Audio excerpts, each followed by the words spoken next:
Okay, so we are here in the Structural Engineering and Earthquake Simulation Laboratory at the University at Buffalo. And what we do here actually is simulate earthquakes.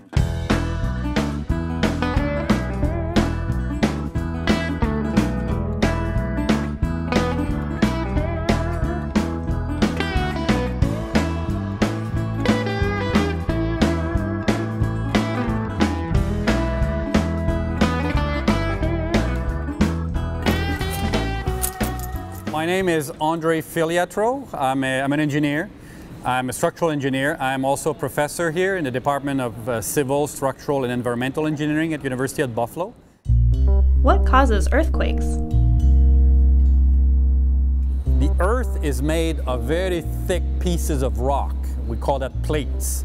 And they move all the time. What happens is sometimes they come into contact. Then suddenly they get locked, so they can't move until suddenly they break. So when they break, that's what the earthquake occurred. So it's a very sudden release of energy. It's like a big spring that you're pulling the spring, you pull the spring, you pull the spring, and then you let the spring go. All the energy is suddenly released. How do you collect information about earthquakes? When an earthquake occurs anywhere in the world, there's instruments on the ground that measure the shaking of the ground.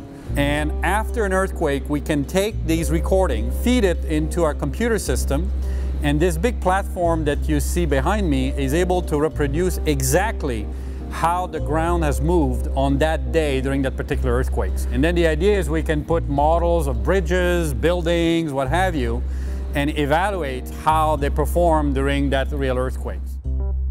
How do buildings stay upright? So I guess one of the questions that we ask ourselves, what is structural engineering? What is a structure?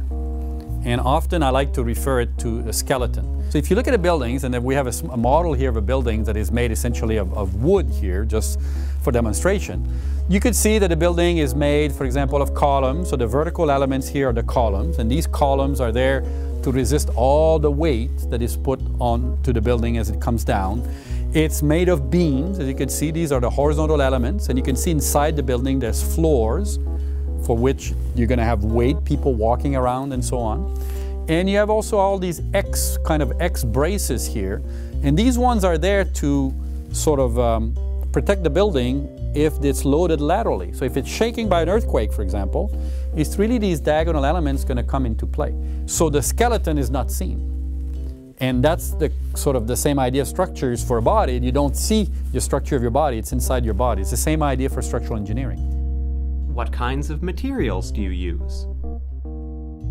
I would say for earthquake engineering, I would say most materials can be made to resist earthquakes very well.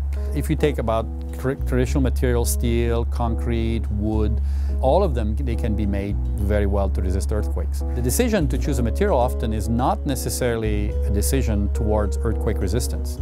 Most of the time it's cost. In the region where the building is going to be built, could be a country, could be a state, is the material available? What material is most available? Which one is the cheapest to get? How have engineers improved upon existing designs? One very innovative idea that was brought in earthquake engineering about 20-25 years ago was the use of dampers.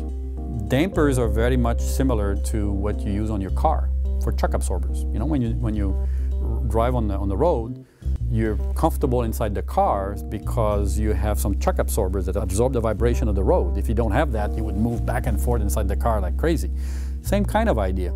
So what I'm going to demonstrate here is first the building without dampers. I'm going to do two things. First is I'm going to pull on the building. I'm just going to pull here at the top like this. And I'm just going to let it go. And you're going to see how much it's going to vibrate. You can see it vibrates quite a bit, right? It goes. We're going to introduce dampers. They are diagonals, as you can see here. And I'm going to connect them to the structure. So there's one here connected, you could see. Connect the second one, as you could see here. So now they're connected. So when I go in now and I pull on the building, remember what you saw before? You see that? Didn't vibrate anymore. You see that? You're going to see the big difference. Do you see the difference?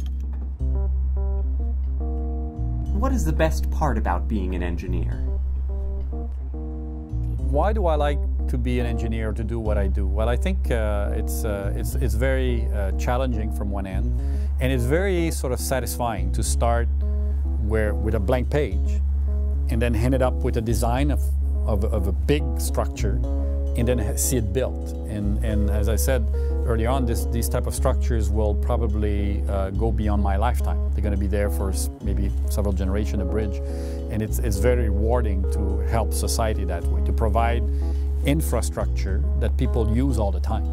I hope that you enjoyed these sort of pointers about earthquake engineering and structural engineering. And for me, I have to go chase another earthquake. Bye.